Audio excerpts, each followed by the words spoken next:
God bless America. What is up, guys? It is me, Dragonator2002 here, and yes, I finally got a haircut.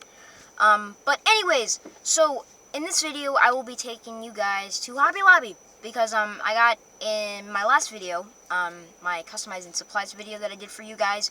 You guys kind of were a little confused on what the actual brand name was for the paints that I use, since there was so much paint covering the label and I actually just didn't take the time to show you. But in this video, I will take you to Hobby Lobby, show you what paints I get, what's the brand name, as well as what paints I use to mix for skin tone paints. And yeah, so let's go. You guys, that is downtown of my city. God, that's so beautiful.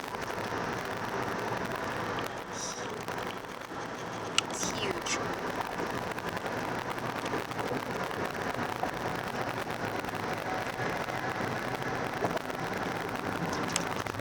We're here at Hobby Lobby, and let's go inside and check out the paint section. Just walking with me.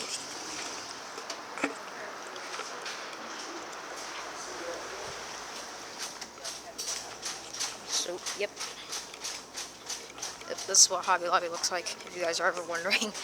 Yeah, they have a whole bunch of, like, stuff over here, just kind of,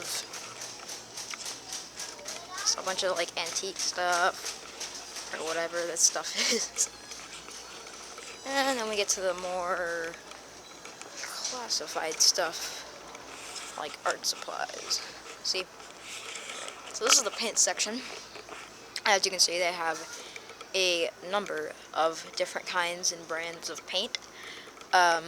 These are the types of paints that I normally go for, like folk art,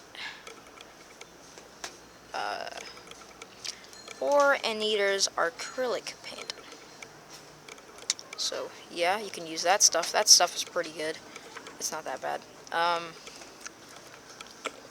Yeah, they just have a whole bunch of stuff. A whole bunch of paints. You know, you get your gold paints and stuff. And if you guys are ever wondering what I used for skin tone paints, because you know, you guys have to mix skin tone paint. You know, you have to, I mean, unless you get lucky and it comes straight out the pot, which rarely ever happens. But for like the flesh, like light mocha, and then you can use like a little bit of orange. And to make the figure like tanner, you come down all the way down here and you get some brown.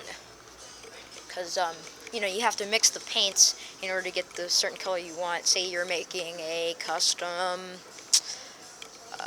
Seamus. I don't know, I'm just throwing that out there. You know, you probably buy some light mocha and then just some regular white paint, and there you go. So, yeah, guys, I currently am low on some standard white paint, so I'll be buying this. And coming all the way down here, I'm low on some black paint. So, yeah, guys, those are the paints I use. And that's also how I have to mix paints. So, I'll be picking these up. And I'm also purchasing some new backdrops. So, yeah, I'm going to keep that a surprise on what color they are. But stay tuned for that in future videos. Back in the car, and I got a few things from Hobby Lobby for some future customizing projects. Let's see what we got. A finer pointed paintbrush just for some detailing that I'm going to be doing on some customs. So yeah, that's kind of what it looks like. That's the tip right there, because it's, you know, fine pointed just for detail. The paintbrush I would recommend you get, or maybe even a sharper thing, depending on how fat the line needs to be or whatever you're doing, basically. So yeah. Just got this, and it's called Master's Touch. That's the brand name. First time ever getting a paintbrush like this, so it's pretty cool. Next, we got a whole bunch of paint, and this is basically for skin tone painting. I got some flesh tone paint. This is from Americana. That's the company name. You don't have, guys, by the way, you guys don't have to buy, you know, these kind of brands of paint. You know, if you live in South Carolina and there's a different brand of paint, you can totally get that paint as long as it says acrylic.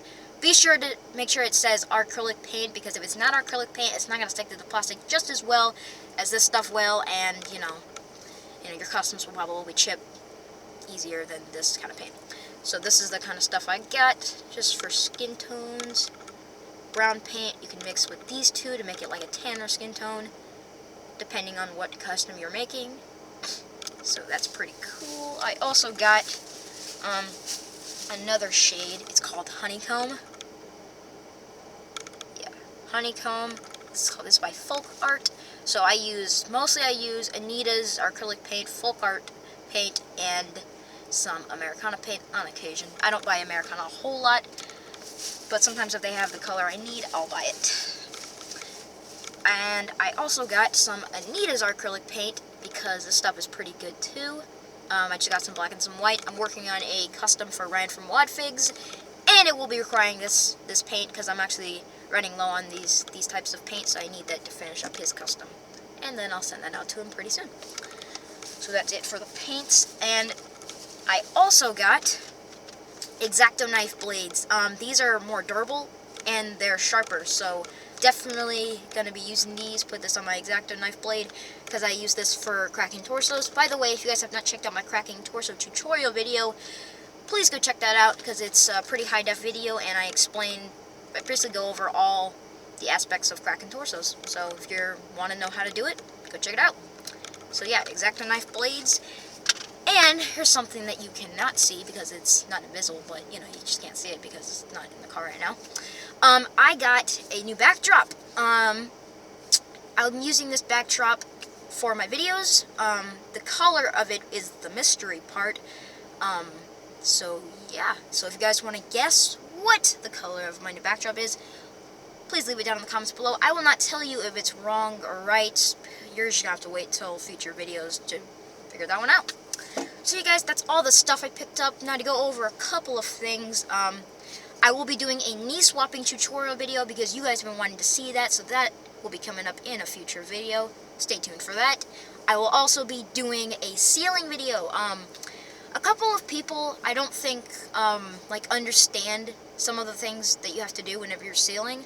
So I will definitely be going over the basics on that in a video, and I will also be doing a sculpting video. I will maybe do some sculpting or a figure that was already been sculpted or something, a part of the figure that might be sculpted, and I'll show you guys how to sand it down just in case it's too big or it's not exactly what you wanted, you know what I mean? So I'll probably be using my Dremel tool if you have one, and then I'll just use some regular sandpaper.